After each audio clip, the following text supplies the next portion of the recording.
네, 오늘도 주와 함께라는 제목으로 말씀을 나눕니다. 요한일서 1장 3절에서 우리가 보고 들은 바를 너희에게도 전함은 너희로 우리와 사귐이 있게 하려 함이니 우리의 사귐은 아버지와 그의 아들 예수 그리스도와 더불어 누림이라 라는 이 성경절을 가지고 어제와 오늘 우리가 함께 누림과 사귐과 전함에 대하여 살펴보고자 합니다. 이 시간은 두 번째 시간으로 사귐, 주님을 닮아가는 관계라는 제목으로 말씀을 나누고자 합니다. 요한 1서에는요, 사귐이라는 단어가 총 4번 등장합니다. 그 4번의 사귐이라는 단어가 다 1장에만 등장합니다. 그래서 요한 1서 1장에서는 어떤 사귐에 대해서 중요한 의미를 우리에게 설명합니다. 그래서 이 사귐이 뭔지 우리가 좀 이해를 해볼 필요가 있는데요. 사귐은 그 성경이 쓰여진 그쪽 글자대로 하면 코이노니아라고 읽어집니다. 요한일서에 4번 등장하는데 다 1장에 나오는데요. 그 사귐이 요한일서 1장의 1절과 6절과 7절 등을 통해서 살펴보면 그 사귐은 매우 구체적인 사귐입니다. 그냥 의미적으로 나 걔랑 친해 이 정도로 이야기하는 정도의 이야기가 아니라요. 실제로 듣고 보고 만지고 행함으로 들어가는 사귐, 구체적인 사귐이고요. 세 번째로는 하나님과의 사귐이 시작됨으로 인해서 사람들과의 사귐으로 연결되어 가는 것이 성경에서 이야기하는 사귐의 방법이고 신학입니다. 그리고요, 네 번째로는 더 나가서요, 그 하나님과의 사귐, 수직적 사귐과 사람과의 사귐, 수평적 사귐이 똑같은 거다라고 설명하고 있는 것이 1장 3절에서 사귐이라는 단어가 2번 등장하면서 연결되어 설명하고 있는 것입니다. 그래서 여러분, 우리가 하나님과 친하게 잘 사귀는 사람들은요, 사람들하고도 친하게 잘 사귀는 것이 좋은 모습입니다. 가끔, 이 교회는 없을 것 같은데 가끔 하나님하고만 매우 친하고 주변 사람들하고 안 친한 사람들이 있습니다. 하나님하고는 매우 친한데 그 하나님과의 매우 친함 때문에 주변 사람들을 불편하게 하는 경우가 있습니다. 그래서 교회 안에서 가끔 그런 이야기를 하죠. 제일 위험한 사람이 40일 금식 기도한 사람이라고. 네. 왜 그런 거예요? 하나님하고 매우 친해지는 그 수직적 사귐에는 매우 집중했으나 수평적 사귐을 간과한 거죠. 그런데 이 요한일서 1장에서 이야기하는 것은 하나님과의 수직적 사귐과 사람들과의 수평적 사귐은 같은 거다. 함께 표현되고 함께 이해되는 것이다 라고 이야기하고 있습니다. 여러분의 사귐의 방향들을 다 한번 살펴보시기 바랍니다. 그리고 조금 더 나가서 요한일서가 이야기하는 사귐은 그냥 너는 너대로 나는 나대로 적당히 가깝게 지내는 정도를 넘어서서 그 사귐이 행함이 되고 그것이 더 발전하여 완전히 닮아가는 것, 이것을 사귐이라고 표현합니다. 여러분, 우리 하나님과 이런 사귐을 하는 분들이 되시길 바랍니다. 그리고 이 교회 안에서도 이런 사귐이 있게 되길 바랍니다. 바로 이런 사귐이라는 이 개념은 조금 더 과거로 돌아가 보면요, 요한복음 15장에서 이야기하는 포도나무 비유의 거함이라는 단어와 연결이 됩니다. 이 거함이라는 단어는 사귐을 통하여 끊임없이 계속되는 연결 상태, 끊어지면 안 되는 상태, 끊어지면 문제가 되는 상태, 이것을 거함이라고 표현할 수 있게 되겠고요. 이것이 성경의 연구에서 더 그 의미를 찾아 들어가 보면 창세기 5장의 에녹의 이야기로까지 연결되며, 에녹은 뭐 하는 사람이었다고요? 동행하는 사람이었다. 창세기 5장을 여러분 읽어보시면요, 창세기 5장에 여러 믿음의 조상들의 사람들의 이야기가 나오는데 다들 태어나서 뭐 하다가 죽었다, 뭐 하다가 죽었다, 뭐 하다가 죽었다 이렇게 나옵니다. 에녹만 죽었다는 내용이 없이 사라졌다, 실종되었다로 나오죠. 그런데 여러분, 에녹이 뭘 잘해서 그렇게 살아서 하늘에 간 것입니까? 뭘 잘했기 때문에 그렇습니까?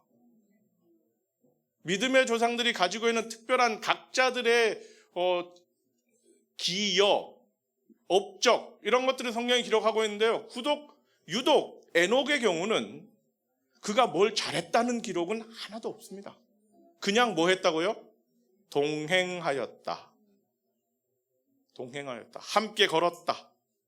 그것으로 에녹이 하나님과 함께 할 만한 사람으로 표현되고 있는 것입니다. 에녹은 하나님과 잘 사귀었고요. 그렇게 잘 사귀어서 그것이 거함이 되었고, 그래서 하늘을 가게 되었던 것입니다.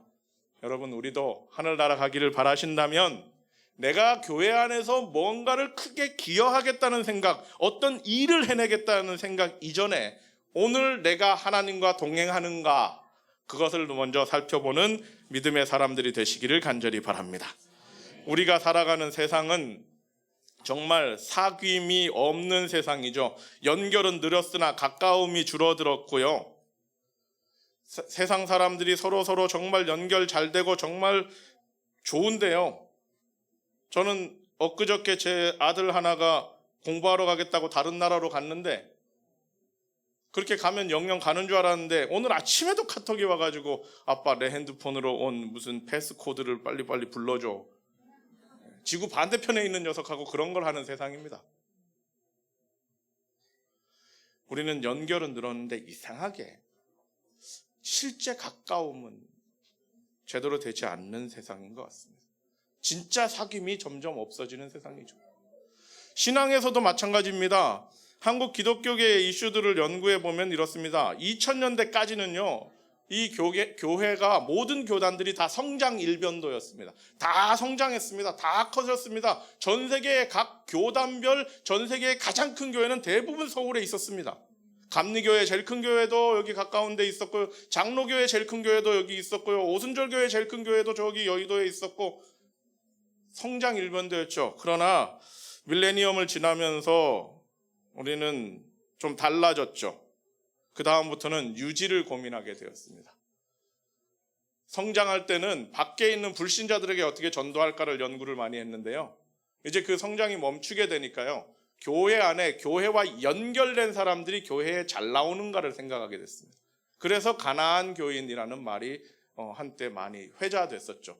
가나안 교인이라는 말은 뭐냐면 교인이긴 한데 교회는 안 나가는 사람, 거꾸로 해서 가나안 교인, 네, 그렇게 불렀습니다. 여러분의 가족에도 가나안 교인들 많으시죠? 네, 교인이긴 하고, 네, 그 어린이 봉헌식도 했고 침례도 받았고, 그런데 지금 이 순간에 어딘가에서 딴짓하고 있는 거죠. 네, 교인이긴 하고 교회 문화 속에서 자라났는데 교회 출석은 안 하고 있는 사람들을, 안 나가는 사람들, 가나안 교인, 그 사람들을 어떻게 교회로 이끌까, 이런 것들을 2000년대 이후에는 고민을 많이 했었죠. 근데 그러다가 팬데믹 맞으면서 그것마저도 어렵게 된 그 다음은요, 이제 그 관심사가 나오고 있는데도 무슨 마음으로 나오고 있느냐를 이제 살펴보게 됐습니다. 교회는 출석하고 있는데, 교회에 와서 지금 다 앉아 있잖아요. 우리 다 이렇게 좋은 옷 입고 앉아서 아주 교인스럽게 와서 앉아 있지 않습니까? 근데 우리의 속마음은 어떤가, 이걸 좀 보겠다는 겁니다. 그래서 나온 단어가 명목상 교인이라는 단어입니다.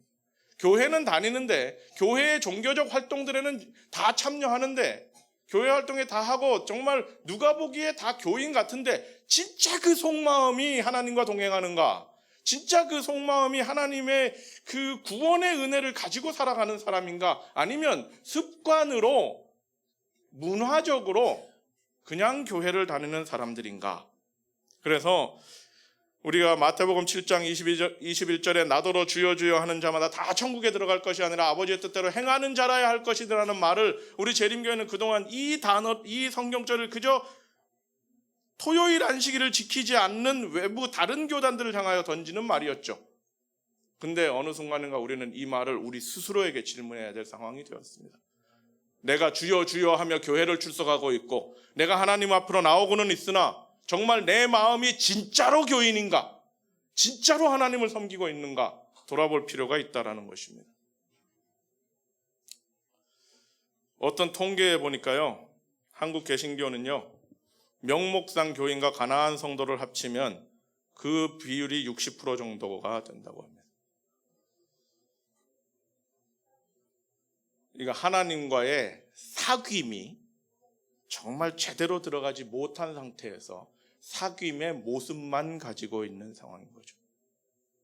좀 더 우리 교회 안으로 들어가 보면요, 제가 이 삼패동 교회에서는 이런 일이 없을 거라 생각되는데요, 이 연구는 재림교회의 연구입니다.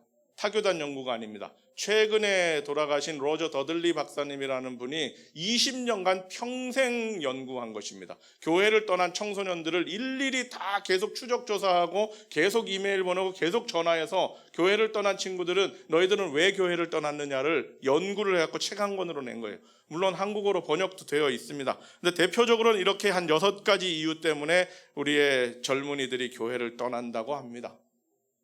근데 이런 6가지 이유들을 쭉 이야기하면서 이 책의 저자였던 그 더들리 박사님은 결과적으로 최종적으로 이야기하는 것이 무엇이냐면, 청소년들이 교회를 떠나는 이유는 교리가 아니라 관계 때문이다, 이렇게 이야기합니다. 걔네들이 2300주야를 제대로 몰라서 교회를 떠나는 것이 아니고, 걔네들이 죽은 자의 상태에 대한 교리에 대한 이해가 부족해서 교회를 떠나는 것이 아니고 관계 때문이다. 충분한 사귐이 부족해서 교회를 떠나는 것이다 이야기한다는 것입니다. 우리는 이렇게 사회적으로도 기독교계적으로도 심지어 우리 재림교회 안에서도 사귐이라는 그 단어가 피상적인 단어들로 돌아다니고 있지 않나 돌아볼 필요가 있습니다. 우리는 온전한 사귐이 필요합니다. 오늘 이 시간 여러분들에게 우리의 그 온전한 사귐을 위하여 거리의 원리를 한 가지 이야기해 드리고자 합니다. 우리는 나 자신과 하나님과 타인, 이렇게 세 축 속에 살아갑니다. 이 세 축이요, 주님으로부터 멀어지면 사람 사이도 멀어집니다. 그리고 반대로 주님으로 향하여 가까이 가면 사람 사이도 가까이 가게 되는 겁니다. 이것이 관계의 원리입니다. 사귐의 원리입니다. 여러분 각자가 주님께 더 가까이 가기 위하여 수직적 사귐을 더 잘하기 위하여 노력하는 분들이 되시기를 간절히 바랍니다. 그렇게 될 때 우리의 삶의 수평적인 관계들도 더 가까워지고 더 잘 될 것이라 생각됩니다. 우리가 왜 이렇게 사귐에 대하여 고민해야 되냐면요, 과거에는 그냥 나만 착하면 되지 이런 생각을 했었죠. 그래서 어떻게 한 거예요? 도피한 거예요. 나만 이 죄된 세상에 물들지 않으면 되지, 나만 깨끗하면 되지, 이런 생각이 있었는데요, 성경을 살펴보니까 그렇지 않습니다. 여러분, 재림이 가까울 때 우리는 무엇을 해야 됩니까?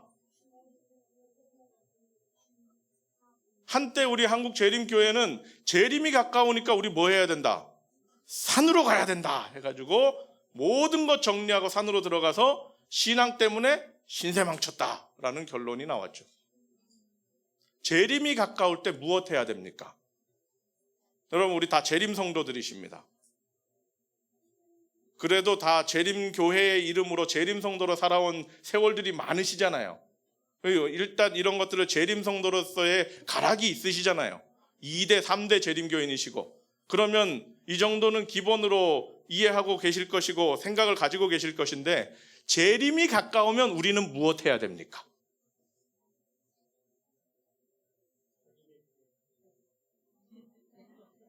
눈치가 아주 대단하신 분이에요. 성경에서요, 재림이 가까우면 뭐 해라라고 단도직입적으로 재림이 가까울 때 뭐 해라 딱 기록한 것들이 그렇게 사실은 많지는 않습니다.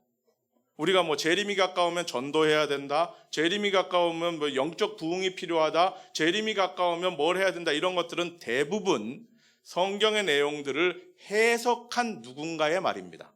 그거 말고요, 성경이 그대로 단도직입적으로 재림이 가까우니 너희는 뭐 해라 딱 이렇게 기록한 거, 누군가의 해석이 없이 성경 그대로 재림이 가까우면 뭐 해라 딱 써놓은 거, 이런 거 혹시 찾아보신 거 있으세요? 요렇게 하랍니다. 성경에 보면요, 재림이 가까우면 뭐 해라 이렇게 딱 기록해 놓은 것이 사실 그렇게 많지 않은데, 대표적으로 이것입니다. 빌립보서 4장 5절, 너희 관용을 모든 사람에게 알게 하라, 주께서 가까우시니라. 가까울 때는 뭐 하라고요? 관용을 보이는 사람이 되라. 또 있어요. 야고보서 5장 8절로 9절에 보면요, 길이 참고 마음을 굳게 하라. 주의 강림이 가까우니라. 주의 강림이 가까울 때 뭐 하지 말라고요? 형제들아 서로 원망하지 말라. 문 밖에 서 계시느니라. 진짜 가까우면, 진짜 재림이 가까우면 뭐 하라는 거예요? 이 천국 복음이 땅끝까지 전파되리니 그제야 끝이 오리라라는 성경절이 있기 때문에 우리는 재림이 가까울수록 열심히 전도해야 된다라는 해석을 가지고 있습니다. 그 해석 말고요, 성경이 그대로 우리에게 요구하는 것. 재림이 가까울 때 뭐 해라? 관용해라. 재림이 가까움으로 뭐 해라? 원망하지 말라. 하나 대표적으로 더 있는 것이 베드로전서 4장 7절로 8절입니다. 만물의 마지막이 가까웠으니 그러므로 너희는 정신을 차리고 근신하여 기도하라. 무엇보다 뭐하라? 열심으로 서로 사랑할지니 사랑은 허다한 죄를 덮느니라. 재림이 가까울 때는 요런 거 하랍니다. 재림이 가까울 때는 저희 어머니가 어린 시절에 한 것처럼 아무것도 안 하고 하루 종일 엘레나 화이트의 예언의 신만 베껴 쓰고 기도만 하고 요렇게 하라는 게 아니었고요. 재림이 가까울수록 뭐 하라고요? 관용을 베푸는 사람이 되시고요. 재림이 가까울수록 인내를 가지고 원망하지 않는 사람이 되시고요. 재림이 가까울수록 열심으로 사랑하는 분들이 되시기를 간절히 바랍니다. 그래서 재림 성도가 재림을 준비하는 방법은 나 혼자, 내가 어떻게 나의 죄를 자복하고 나 혼자 깨끗하게, 나 혼자 그냥 착한 사람으로 나의 순수함과 나의 의로움을 딱 지켜서 재림을 맞이하는 것이 아니고요, 신앙 공동체 안에서 사람들과의 건강한 사귐을 통하여 거기서 이 사람이 재림의 준비가 제대로 되었는지가 확인되는 것입니다. 여러분, 관용을 가진 그리스도인들이 되시길 간절히 바랍니다. 우리 재림 성도들이 하나님의 율법을 붙잡고 사는 사람들이다 보니까 자꾸 우리가 되고 안 되고를 따지는 게 많은 경우가 많습니다. 루터와 칼빈은요, 둘 다 종교개혁을 일으킨 사람입니다. 루터와 칼빈은 둘 다 종교개혁에서 정말 하나님의 도구로 그 시대에 필요한 그의 일을 했죠. 근데 이 루터와 칼빈이 성격이 약간 달랐습니다. 칼빈은요, 종교개혁을 오직 성경으로라는 종교개혁을 일으켰지만 칼빈은 좀 더 보수적인 사람이었습니다. 그래서 칼빈은 이런 주장을 했습니다. 성경에 없는 건 하면 안 돼, 이렇게 생각했습니다. 루터는요, 오직 성경이라고 주장했지만 약간 다른 생각을 가졌습니다. 좀 더 관용적으로 성경이 뭐라고 하지 않은 거는 그냥 문화적으로 좀 이해할 수 있어 라는 생각을 가졌습니다. 이것을 아디아포라 이해라고 합니다. 아디아포라라는 말은 뭐냐면 성경에 없는 것, 이런 뜻입니다. 기록에 없는 것. 기록에 없는 것을 우리가 어떻게 대할 것인가 라는 것에 같은 종교 지도자도 그렇게 서로 다른 방향을 가지고 있었거든요. 오늘 우리가 가져야 될 것은 어쩌면 성경에서 꼭 하라고 하는 그 교리의 수준에 우리가 정말 지켜야 될 것들에 대해서는 분명히 지키지만 그렇지 않은 어떤 것들에 대하여 넓은 마음을 가지고 있을 수 있는 그런 그리스도인들이 되시기를 간절히 바랍니다. 그리고 우리가 열심으로 인내하며, 우리가 살다 보면 원망스러운 일들 많죠. 가끔 교회에서 보면 그렇죠. 내가 이 교회를 위해서 이렇게 수고했는데 나를 이렇게밖에 안 알아주나 뭐 이러면서 원망하는 경우도 많죠. 그러지 마시고요, 인내하시고 열심으로 사랑하는 믿음의 사람들 되시기를 간절히 바랍니다. 조금 더 구체적으로 들어가서 주님을 닮아가는 관계를 위한 재림 성도의 실천을 제가 한 3가지 정도 말씀드려보고자 합니다. 첫째는 사랑과 공의를 조화롭게 적용하시길 바랍니다.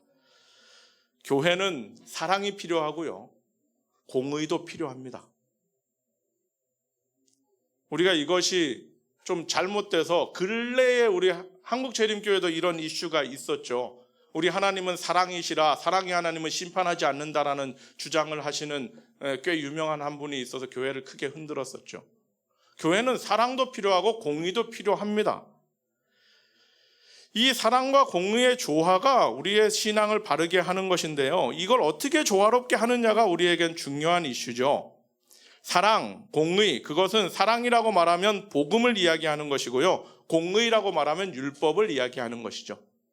사랑이라고 하면 하나님께서 우리를 위하여 하신 일이 무엇인가를 우리에게 보여주는 것이 사랑의 이야기고요. 그 사랑의 하나님께 반응하여 사람인 우리가 어떻게 해야 될까를 생각하는 것이 율법과 공의의 이야기들이죠. 그래서 사랑의 이야기에서는 이런 단어들이 많이 나옵니다. 괜찮아, 충분해. 그런 이야기들이 나오고요. 율법의 이야기에서는 정신 차려, 똑바로 해, 잘해. 이런 얘기가 나오게 됩니다. 여러분, 교회에는 이 둘 중에 어느 말만 있어야 되는 것은 아니죠. 다 필요하죠. 중요한 건요, 이 다음이 제일 중요합니다. 요거를 누구한테 하느냐가 제일 중요합니다. 이건 다 필요한 건 맞습니다. 근데요, 이걸 누구한테 하느냐가 제일 중요한 거예요. 사랑의 말, 괜찮아, 충분해는 남에게 하고요. 율법의 말은 나에게 해야 됩니다. 요걸 바꾸면 문제가 되는 겁니다. 이게 어느 말은 잘못된 말이고 어느 말은 좋은 말이고 이게 아니고요. 둘 다 필요합니다.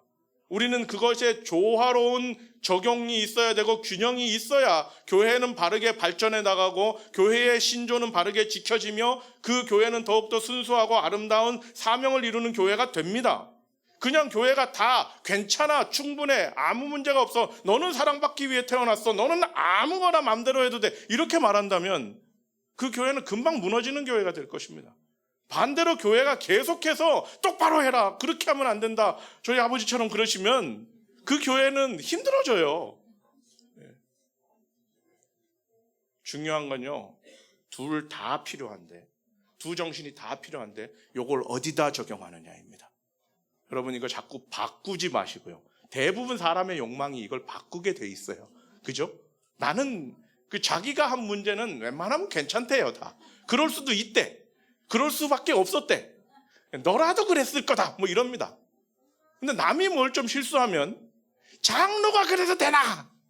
목사가, 집사가, 니네 아버지가 교인인데 뭐 이렇게 나가게 됩니다. 이걸 좀 바꾸셔야 됩니다. 우리는 뭔가를 취사 선택의 문제가 아니라 어디에 적용하느냐가 우리의 삶에 필요한 선택입니다.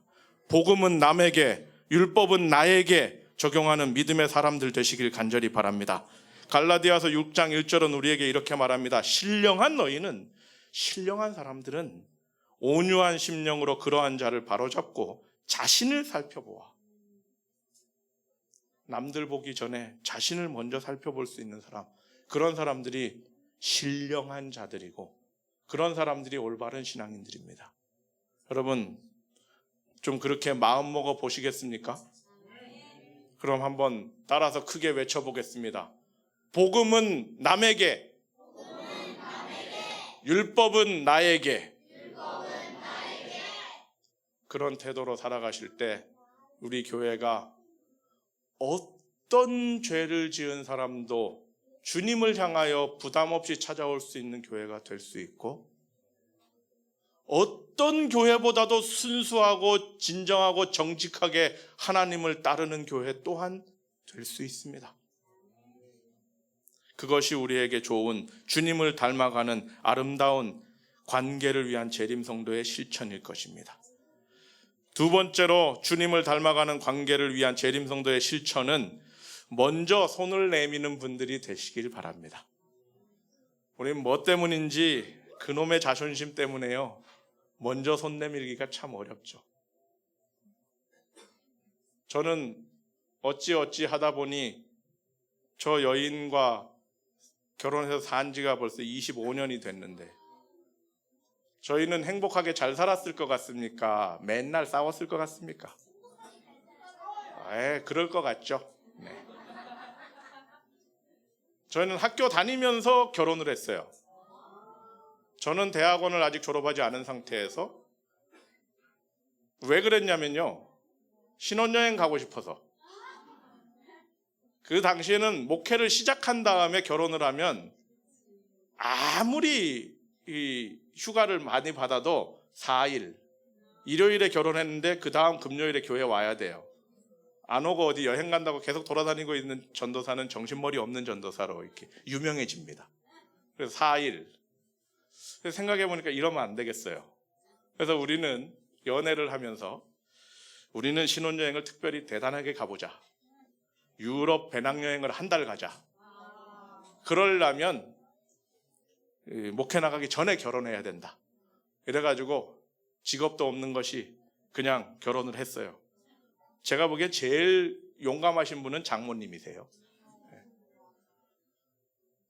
저희는 연애를 3년 반 하면서요, 한 번도 안 싸웠거든요.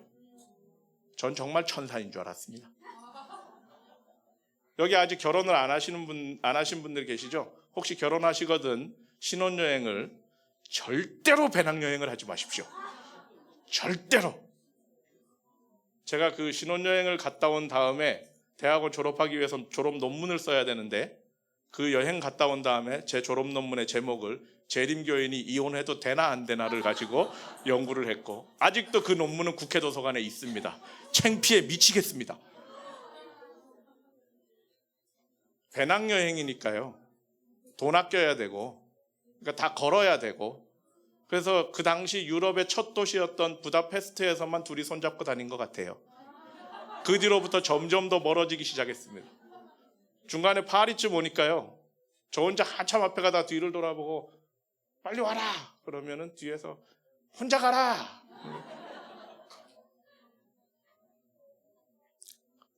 그런 일이 있은 이후로 저희는 그 이후로 10년간 둘이 함께 여행을 하지 않았습니다. 아, 우리는 여행하면 싸우는구나. 그 천사가 그 외에도 함께 살아보면 그런 거 있죠. 쓸데없는 자존심 때문에 서로 먼저 손 내밀기가 너무 어렵죠. 그리고 그것은요, 신앙생활을 한 교회에서 오래 하다 보면요, 가족끼리만 그런 가까운 관계가 되는 것이 아니고 신앙 공동체 안에서도 거의 가족처럼 돼가지고요, 한번 삐지면 손 내밀기가 상당히 어려운 사이가 됩니다. 그런데요, 여러분, 먼저 손 내미는 사람이 재림성도의 실천입니다. 우리의 말에 그 사람 내 마음에 안 들어라는 그 말은 원래 말의 뜻은 내 마음이 밴댕이 소갈딱지라 그 사람을 담을 수 없어, 이것에 대한 고백입니다. 그 사람 내 마음에 안 들어는 그 사람의 문제가 있다는 게 아니라 내 마음이 작아서 그 사람을 담지 못한다는 이야기입니다. 먼저 다가갈 수 있는 믿음의 사람들 되시길 간절히 바랍니다. 우리 왜 그래야 되냐면요, 예수님이 우리에게 먼저 다가오셨기 때문입니다. 여러분, 이거 믿으십니까? 여러분이 어떤 노력을 열심히 잘해가지고, 여러분이 뭘 되게 노력을 열심히 잘하고 뭔가 똑똑하게 잘 찾아내가지고 여러분이 하나님을 찾고 찾아서 이 진리의 하나님의 말씀을 찾으신 것입니까? 아니면 주님께서 여러분을 찾으신 것입니까? 주님께서 그분의 놀라운 섭리로 여러분 하나하나를 찾아서 지금 이 자리에 있게 하시고 하나님의 자녀가 되게 하셨음을 믿으십니까? 그러시다면 주님의 그 먼저 찾아오시는 은혜를 다른 사람들에게 표현해 줄 수 있는 믿음의 사람들 되시길 간절히 바랍니다. 주님께서 나에게 다가오지 않았다면 나는 지금 뭐 하고 있을까? 한번 생각해 보십시오. 제가 어제 보여드렸던 그 시골 촌동네에서 제가 어린 시절 자랐는데요, 그 제 초등학교 동창들 중에 이미 죽은 사람들이 많습니다. 그 시골에서 그냥 그렇게 지내다 보니 일찍부터 술, 담배 열심히 하셨고 그냥 막 살고, 주님께서 나에게 먼저 찾아오시지 않았더라면 나는 지금 어떻게 살고 있을까? 우리는 가끔 주님께서 나에게 찾아오신 그 찾아오심이 부모님을 통하여 신앙 전달로 강제적으로 찾아왔다는 것에 불만을 가질 때도 있고요, 여러 가지의 아쉬움들을 가질 때도 있습니다. 그래서 스스로 신앙을 찾은 사람은 모태교인들을 부러워하고요, 모태교인들은 자기 결정을 한 사람들을 부러워하고, 그렇지만 다 우리가 알아야 될 것은 하나님께서 우리에게 찾아오셨습니다. 그리고 하나님께서 우리에게 찾아오셨기 때문에 우리는 지금 이렇게 살 수 있는 사람들이 되어 있는 것입니다. 감사하십니까? 그것에 진정 감사하신다면 그 감사를 누리며 사시면서 다른 사람에게도 먼저 찾아갈 수 있고, 먼저 손 내밀 수 있고, 먼저 내 자존심 좀 내려놓을 수 있는 그런 믿음의 사람들이 되시기를 간절히 바랍니다. 에베소서 2장이 그것을 이야기하는 것입니다. 이제는 전에 멀리 있었던 너희에게 예수님의 피 때문에 우리가 가까워질 수 있었다. 예수님의 피 때문에 우리가 주님과 가까워진 것처럼 우리의 활동을 통하여, 우리의 수고를 통하여 우리 주변의 사람들과도 그 사귐이 가까워지도록 먼저 손 내미는 그리스도인들 되시면 좋겠습니다. 세 번째로는 우리는 희망의 말을 하는 분들이 되면 좋겠습니다. 여러분, 우리는 재림성도죠. 여러분은 재림을 어떻게 기다리고 계십니까? 제가 공부하던 그 앤드루스 대학 가까이에 있는 제일 큰 도시인 시카고라는 곳엔, 시카고 대학에는요, 그 학자들이 이 지구 종말의 시계라는 것을 만들었습니다. 왜 그러냐면 이 시카고 대학의 학자들이 핵폭탄을 만들었어요. 이 사람들이 만든 핵폭탄이 이렇게 전달돼서 여기 일본 가까이에는 두 도시를 박살낸 것이 이 대학의 이 박사님들이 만든 핵폭탄이었습니다. 이분들이 자기들이 핵을 연구해가지고 이 핵 에너지를 이 인류에게 잘 쓸 방법들을 연구했는데 그게 엉뚱하게 폭탄으로 연결되었고, 그 폭탄이 그 수많은 사람들을 죽이는 장면을 보고 이 사람들이 조금 각성을 해가지고요, 우리가 알고 있는 이 지식을 가지고 이렇게 사람 죽이는 데만 쓰지 말고 뭔가 좋은 데 기여하는 데 써보자 해서 그때부터 이 사람들이 개발해낸 것이 둠스데이 클락이라는 지구 종말의 시계라는 것을 해서 시계의 시간을 12시에 가까우면 이제 끝이다, 이렇게 표현해서 자꾸 시간을 각종 상황들에 따라서 시간을 조절해 나가고 있는데요. 가장 최근에는 가장 가까운 시간으로 가버렸습니다. 밤 11시 58분 35초로 상당히 많이, 자정 85초 전까지로 갔습니다. 인류의 역사를 봤을 때, 지금 돌아가고 있는 상황들을 봤을 때 인류의 끝이 이렇게 가까운 것 같다라는 것이 이 학자들의 연구입니다. 성경적인 배경이 아니고요. 여러분, 이런 거 보면 우리는 어떤 생각이 드십니까? 그냥 제가 추천드리기는 그냥 그 사람들은 그런갑다 하시길 바랍니다. 주님께서 오시는 것은 이런 것과 관계없이 그분의 때에 오실 것입니다. 우리는요, 재림성도이지 종말론자가 아닙니다. 우리가 알고 있는 재림이라는 것이 우리를 종말론자로 만들면 안 됩니다. 우리는 재림성도입니다.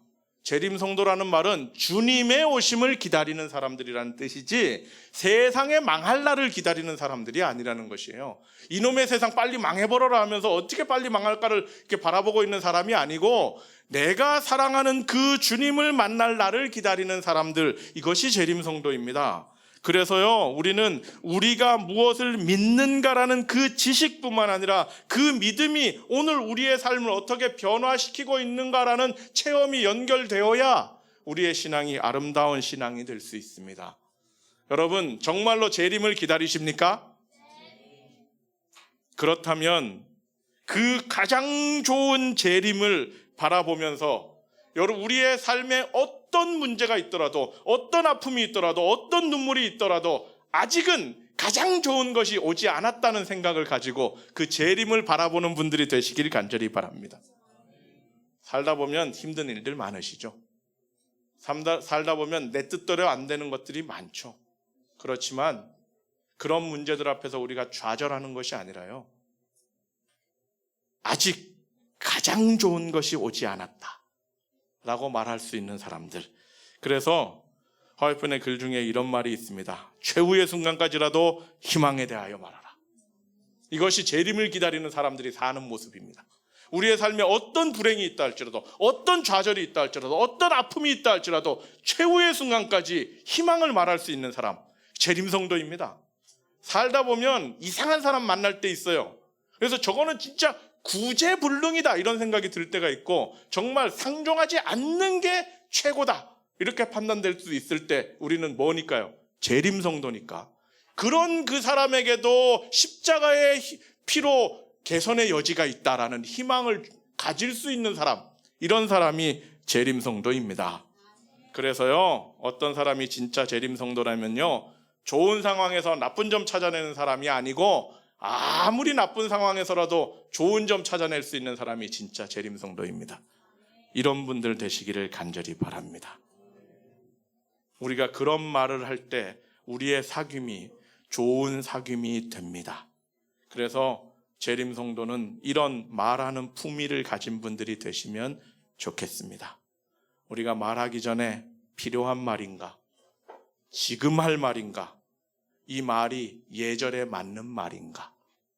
이렇게 생각할 수 있으면 그 말이 얼마나 아름다운 말이 되겠습니까? 시대의 소망 25장에는 이런 표현이 있습니다. 영혼을 낙담하게 하는 것은 사단의 일이요 신앙과 소망으로 고무시키는 것은 그리스도의 일이다. 영혼을 낙담하게 하는 것은 사단의 일이요 신앙과 소망으로 고무시키는 것이 그리스도의 일이다. 격려해주고 도와주는 것이 그리스도의 일이다. 여러분, 우리의 사귐이, 우리의 관계가 주님을 닮아가는 그런 사귐과 관계들이 되기를 간절히 바랍니다. 그것을 위하여 사랑과 공의를 조화롭게 적용하셔야 됩니다. 조화롭게요. 어떻게 해요? 복음은 누구에게? 복음은 남에게. 율법은 나에게. 먼저 손 내미는 분들이 되시기 바랍니다.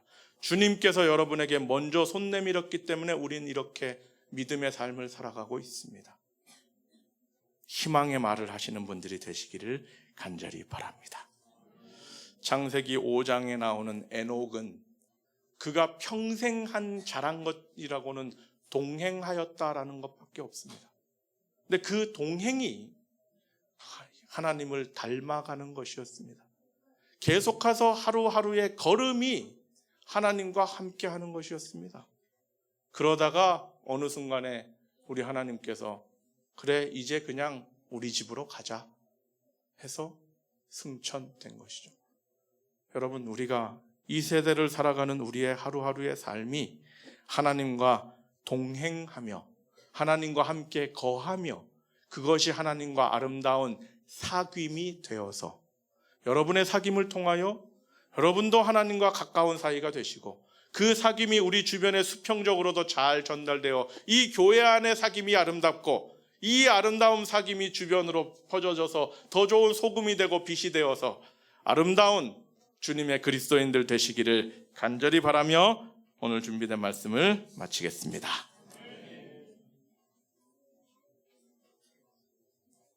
함께 기도하겠습니다. 하나님 아버지, 우리는 아마도 욕심이 많아서 아마도 그 욕심이 죄가 되어서 우리 주님과 친해지기 어려운 때가 많습니다. 그러나 주님, 우리를 먼저 부르신 주님의 은혜를 붙잡고 주님께로 나아가는 용기를 내는 믿음의 사람들 되게 하여 주시옵소서. 그리하여 주님과의 사귐이 깊어지고 다른 사람들과의 사귐도 잘 만들어내는 믿음의 사람들 되도록 도와주시옵소서. 이 시간 우리 마음속의 결심들 위에 성령 하나님의 강력한 붙들어 주시는 은혜가 함께 하시길 바라며 예수님 이름으로 기도합니다.